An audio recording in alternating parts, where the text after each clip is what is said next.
Okay, picture this. You're in the ER, things are moving fast, really fast. You've got a patient who's acutely unstable. Their breathing is failing. It's high stakes. The pressure is immense. And getting their airway secured, well, it's the most critical thing you can do right now to stop things from getting much, much worse. It's literally life or death kind of intense situation. That's the backdrop for our deep dive today. We're going to unpack a technique called rapid sequence intubation, RSI for short. This is really the go-to tool for emergency clinicians in these moments, especially outside the OR. So our mission today is to really get under the hood of RSI. What is it? Why does it work so well? And what are all the absolutely vital steps?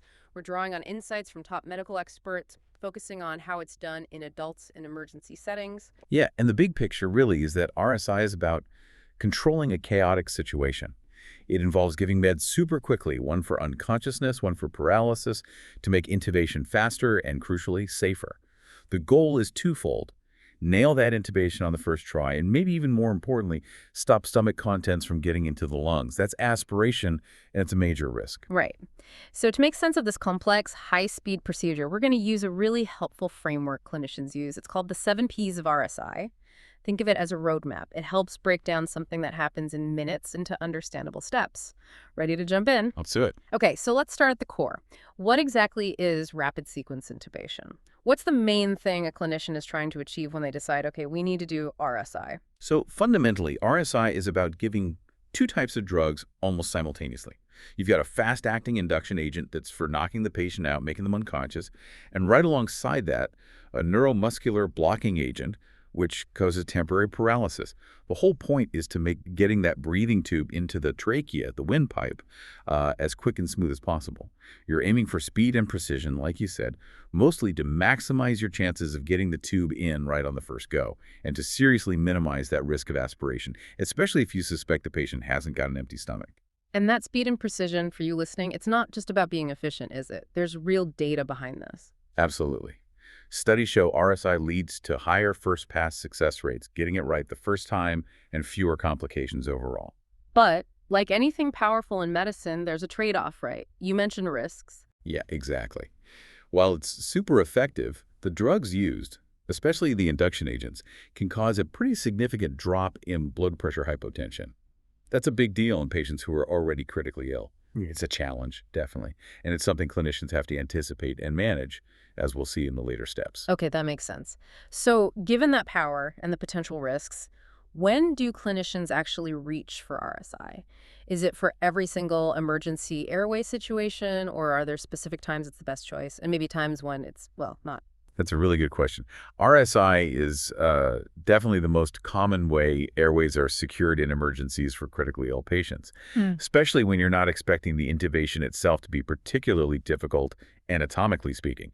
Studies consistently show the benefits, better success rates, fewer complications. But here's the interesting thing. Even if you do anticipate a difficult airway, maybe because of the patient's anatomy, RSI can still be the way to go. The key factor there is the clinician's confidence and, crucially, having backup plans immediately ready, like right there. Bag mask, maybe an LMA, even surgical airway kit on standby. So it sounds like it's not just a simple default, but a very calculated decision. A powerful tool, yes, but only if the team is truly prepared for anything that might go wrong. Preparedness is everything, absolutely. Now, this is where it gets really interesting, I think. Even with its benefits, RSI isn't always the answer. When would a clinician hit pause and say, hold on, maybe RSI isn't the right move here, or at least proceed with, extreme caution? Right, that's critical. The contraindications are usually thought of as relative, not absolute. But the biggest red flag is definitely if you anticipate a difficult intubation, especially if you also think it's going to be hard to oxygenate the patient with a bag mask or another rescue device if the intubation fails. That's a dangerous combination. So if getting the tube in looks tough and the backup plan looks tough. Exactly. In that situation, pushing paralyzing drugs is just too risky. You need another approach. And there's another major consideration. Can the patient actually tolerate not breathing for even a short period? We call that apnea. So if someone's oxygen levels are already dangerously low, profound hypoxemia, or if their body chemistry is way off, like severe metabolic acidosis, then stopping their breathing with paralysis could cause them to deteriorate incredibly fast, like fall off a cliff fast. Wow. Yeah. So in those cases, you'd often opt for an awake intubation instead. That involves using numbing medicine, topical anesthesia, and some light sedation. But crucially, the patient keeps breathing on their own throughout the procedure. It avoids that sudden drop. That's a really important distinction. It sounds like the thinking isn't just, can I physically get this tube in, but more like, can this specific patient actually tolerate the process of me putting this tube in using RSI? Is that Yeah. kind of the core tension? You've hit the nail on the head. It really highlights that underlying physiological instability, severe low blood pressure, maybe right heart failure, Mm. that bad acidosis can cause a patient to have a cardiovascular collapse after the RSI drugs are given, even if the intubation itself goes smoothly. So it often means you need to optimize the patient before you push the drugs, give fluids, start blood pressure support, fix what you can first. Right. So yeah, that choice between RSI and an awake technique, it's complex. It's totally patient-specific, weighing up all those risks and benefits for that individual at that moment. Okay, this is fascinating. Let's get into the nuts and bolts then. Time to dive into the actual technique, the famous 7 Ps of RSI.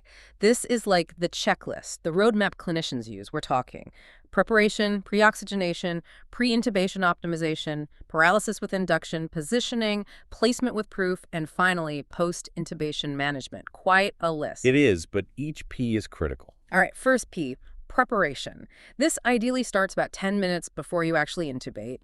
What does being prepared really look like in this kind of high-stress situation? Preparation is huge. It's really about anticipating and planning. So first, you assess the patient's airway. Look for any signs that it might be difficult. Then you develop your main plan for intubation, but just as importantly, you develop backup plans. Plan A, Plan B, Plan C, and then it's about logistics, getting all the right people there, making sure all the necessary equipment is not just present, but checked and working, and having all your medications drawn up and ready to go. It's a real team effort. And our sources gave us a great mnemonic for the equipment check, didn't they? Stop made. Can you run us through that? It's super helpful. S is for suction, absolutely essential. T is for tools, your laryngoscopes, blades, maybe video laryngoscopy. O is for oxygen source and delivery devices. P is for positioning aids like ramps or pillows. M is for monitors ECG, pulse oximeter, blood pressure cuff, and crucially, end-tidal CO2 detector. A covers a lot. Assistant, ambu bag, advanced airway devices like ET tubes, stylets, LMAs, and doing that final airway assessment. A is for intravenous access, need good IVs, and D is for drugs, all your RSI meds ready. Wow, that covers a lot. And the why behind this meticulous prep is pretty stark based on the numbers you mentioned earlier. It really is. The data shows the risk of something going wrong. Yeah. An adverse event jumps dramatically if you need more than one attempt, like from 14% on the first try to nearly 50% on the second. Whoa. Yeah. So taking those few minutes for thorough preparation, running through stop made, it directly translates into maximizing that critical first pass success and patient safety. Okay, P number 2. Pre-oxygenation. This starts ideally about 5 minutes before. You call this buying time. How exactly does it work? What's the goal? The goal of pre-oxygenation is essentially to wash out the nitrogen that normally fills up a large part of our lungs and replace it with as close to 100% oxygen as possible. Think of it like supercharging the oxygen reserve in the lungs. The patient has this big reservoir of oxygen they can draw from once they stop breathing during the paralysis phase of RSI. It dramatically delays the point at which their oxygen saturation starts to drop. That's a fantastic way to put it. And one of the graphics we looked at really drove this home. A healthy person might have, 8 minutes before their sats drop below 90%? Roughly, yeah, if pre-oxygenation is done well. And this is crucial for patients who are severely ill or obese, or for women in their third trimester of pregnancy, that safe apnea time plummets. They can desaturate below 90% in less than 3 minutes, even with the best possible pre-oxygenation. Less than 3 minutes. That's incredibly fast. It is, which is why continuous pulse oximetry monitoring is non-negotiable. You have to see that number constantly. So how do you actually do this pre-oxygenation? Are there different techniques? Yes, it depends a bit on the patient. If they're cooperative and breathing okay on their own, you typically use a standard non-rebreather mask hooked up to high-flow oxygen, like 15 liters per minute or more. Sometimes BVM just held firmly on the face, again with high-flow O2, but without squeezing the bag. The key is a good seal. If the patient is uncooperative or you just can't get a good mask seal, you might need to use what's called flush rate oxygen. This means cranking the oxygen flow rate way up, like 50, even 70 liters per minute if you have the right flow meter, through a non-rebreather mask. That pushes the oxygen concentration way up. And for patients whose lungs are really sick, where oxygen just isn't getting into the blood, effectively we call that significant shunting. You might need non-invasive ventilation like BiPAP or CPAP, often with the patient sitting up a bit, head elevated. That can really help open up the lungs. Okay, but then there's this other technique you mentioned, apneic oxygenation. That sounds interesting. Delivering oxygen while they're not breathing. Yeah, it's a relatively simple thing that's gained a lot of traction. You just leave a standard nasal cannula on the patient, running oxygen at about 15 liters per minute during the period after they're paralyzed but before the tube is in. The idea is that even without active breathing, some oxygen can still diffuse into the lungs. It's low cost, easy to do, and while maybe not every single study shows a huge benefit, meta-analyses suggest it does help. It seems to reduce the incidence of severe hypoxemia, especially if the intubation takes a bit longer or is difficult.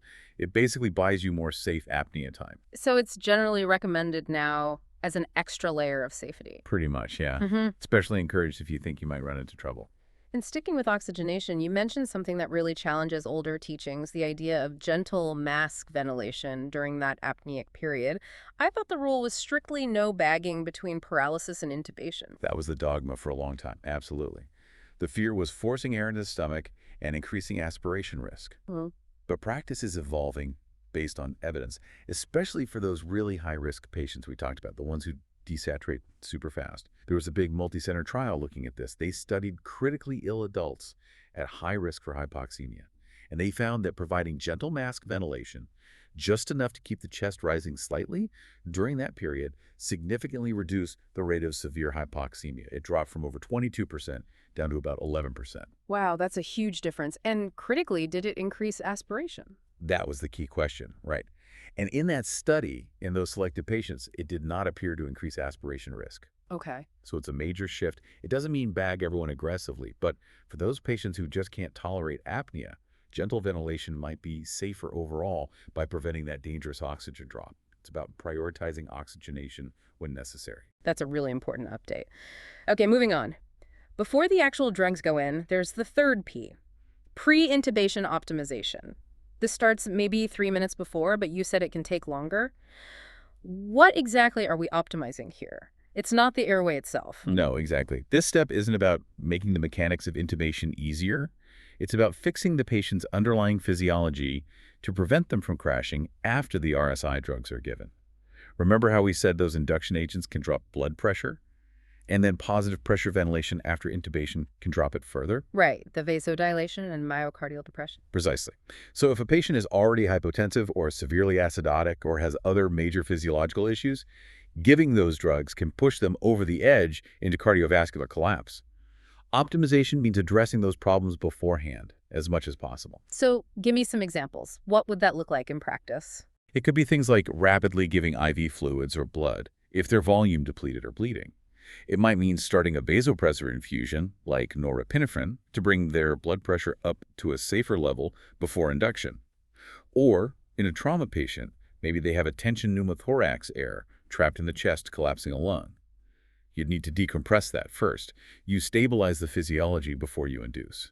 Got it. So successful intubation isn't the only goal. You have to ensure the patient actually remains stable through the whole process and afterwards. Exactly. It's about setting them up for success beyond just getting the tube in. Vital step. Okay, now for the main event pharmacologically, the fourth P, paralysis with induction. This is where the rapid sequence really happens, giving those two drug types almost together. Remind us what they are and how they work. Right, this is the core of RSI. It's the virtually simultaneous IV push of, first, a rapidly acting induction agent that's the drug for unconsciousness, and second, a neuromuscular blocking agent, or NMBA, that's the paralytic. And a key point here is that these drugs are not titrated slowly. You give pre-calculated full doses rapidly, aiming for deep sedation and complete muscle relaxation, usually within about 45 to 60 seconds. Speed and effect are critical. And choosing those drugs involves some careful thought, right? Yes. You mentioned different induction agents. Yeah, there's no single perfect agent for everyone. You tailor it.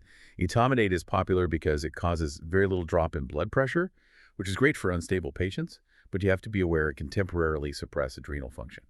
Ketamine is another big one. It's kind of unique. It's a dissociative anesthetic, often supports blood pressure, and it's the bronchodilator, so it's excellent for patients with severe asthma or shock. Though, historically, there were concerns about using it with potential head injuries or very high blood pressure, but that's becoming less absolute. Then you have options like midazolam, a benzodiazepine, which provides good amnesia but can definitely cause hypotension. And propofol, which is great, works fast, wears off fast, helps with bronchospasm, but it's notorious for causing dose-dependent drops in blood pressure. So you have to pick wisely based on the patient. And then the paralytics, the NMDAs. The two main players are succinylcholine and rocuronium. Succinylcholine works incredibly fast but has more contraindications and side effects. Rocuronium takes maybe slightly longer to kick in, but it lasts longer and has fewer absolute contraindications. Plus, there's a reversal agent available now, Sugammadex. But the absolute most critical thing to remember about NMBAs, any NMBA, is that they only cause paralysis. They provide zero sedation, zero pain relief. That's a scary thought. It is, which is why giving that induction agent first or virtually simultaneously is non-negotiable. Oh. You must ensure the patient is deeply unconscious before they become paralyzed. You never, ever want a patient to be awake but unable to move. Absolutely crucial point. Okay, so the patient is now induced and paralyzed. We move to the fifth P, positioning. Why is getting the patient positioned correctly so important right at this moment? Positioning is key for a couple of major reasons. First, you need to position the head and neck optimally to get the best possible view during laryngoscopy, aligning the axes to see the vocal cords clearly. This is often the sniffing position, or sometimes ramping up the head and shoulders in obese patients. Second, and just as important, proper positioning helps protect against aspiration. Remember, we talked about generally avoiding bag mask ventilation after paralysis if oxygenation is okay. Right, because bagging can push air into the stomach. Exactly. That's called gastric insufflation. And it significantly increases the risk of the patient regurgitating stomach contents and aspirating them into the lungs. So good preoxygenation allows you to avoid bagging, and proper positioning helps maintain an open airway passively. Now, speaking of protecting the airway, let's talk about something that used to be standard practice here. Trochoid pressure, the Selleck maneuver.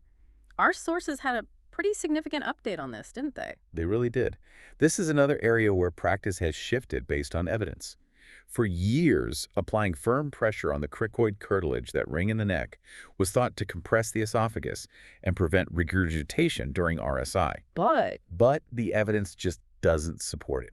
Multiple studies and reviews have shown no convincing proof that cricoid pressure actually reduces aspiration risk. Seriously, after all those years of it being taught? Seriously. And not only does it seem not to help, but it can actually cause problems. It can distort the airway anatomy, making laryngoscopy and intubation more difficult, sometimes significantly so. Plus, applying it correctly is hard. It can potentially worsen unstable neck injuries, and there are even rare reports of esophageal injury. So the consensus now, based on the evidence, is that routine use of cricoid pressure during RSI is not recommended. Wow, that's a really big change from traditional teaching. Okay, moving towards the end here. Sixth, placement with proof. The tube is going in, or it's in.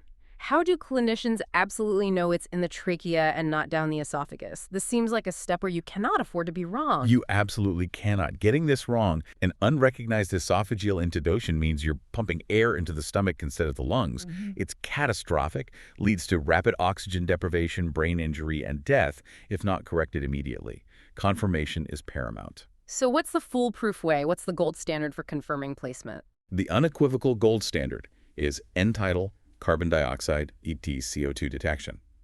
This can be done with a colorimetric device that changes color in the presence of CO2, or more commonly now, with quantitative waveform capnography, which gives you a continuous digital readout and a waveform showing CO2 levels with each breath. If the tube is in the trachea, the lungs, the patient will exhale CO2 and the detector will show it. If the tube is in the esophagus, the stomach, there's essentially no CO2 and the detector will reflect that. It's the single most reliable method and should be used for every single intubation, without exception. So what about the things people often think of, like seeing the tube pass through the vocal cords or seeing mist in the tube or listening for breath sounds? Are those not good enough? They are adjuncts, maybe supportive signs, but they're not definitive and cannot be relied upon alone. You can sometimes think you saw the tube go through the cords, but be mistaken. Mist can appear in the tube even with esophageal placement due to humidity. Breath sounds can be misleading, especially in noisy environments or if air is transmitted from the stomach. And a chest x-ray? A chest x-ray is essential after intubation, but mainly to check the depth of the tube, making sure it's not too high or too far down into one lung. It absolutely cannot reliably distinguish between tracheal and esophageal placement right after the procedure. ETCO2 is the immediate, definitive confirmation. Okay, crystal clear. ETCO2 is non-negotiable. Finally, the seventh pin, post-intubation management. The tube is in, placement is confirmed with CO2. Job done. Time to relax. Definitely not time to relax yet. The immediate crisis might be averted, but critical care continues. This phase involves several key things. First, securely fastening the endotracheal tube so it doesn't get dislodged. Then, getting that post-procedure chest x-ray we just talked about to confirm depth and rule out complications like a pneumothorax caused by the procedure itself, which is a type of barotrauma. And of course, initiating mechanical ventilation, setting up the ventilator with appropriate settings for that patient's condition to support their breathing. And what about the patient's comfort? The RSI drugs wear off, right? Absolutely. And that's a crucial point. The induction agents and paralytics used for RSI are typically very short-acting. So you must anticipate this and start providing adequate long-term sedation and pain relief, analgesia, very soon after intubation. Remember, the paralytic wears off, but even before it does, it masks any ability for the patient to show pain or distress. Ensuring they remain comfortable and sedated once the procedure is done is vital. Often good sedation means you don't need to continue the paralysis anyway. That brings it full circle, thinking about the patient's experience. So we've walked through the 7Ps, this meticulous, evidence-based approach to a really high-stakes procedure. It's amazing how much needs to happen correctly and quickly. It really is. It blends knowledge, technical skill, teamwork, and constant vigilance. It really highlights the dynamic nature of emergency medicine, doesn't it? When you think about the sheer number of critical decisions and actions packed into just a few minutes, all aimed at saving a life. What stands out most to you about that process? I think it's the constant need for reassessment and adaptation. You have your plan, your 7Ps, but the patient's condition can change in seconds. You have to be prepared for the unexpected, constantly interpreting the monitors, the physiology, and adjusting your approach on the fly. It's incredibly demanding, but also, incredibly rewarding when it goes well. Absolutely. And it makes you think, too, about how technology keeps pushing things forward. Things like video laryngoscopy, giving clinicians a clearer view. It's constantly refining these already critical techniques, isn't it? Always aiming for better, safer outcomes in those moments that truly count. Makes you appreciate the continuous learning involved.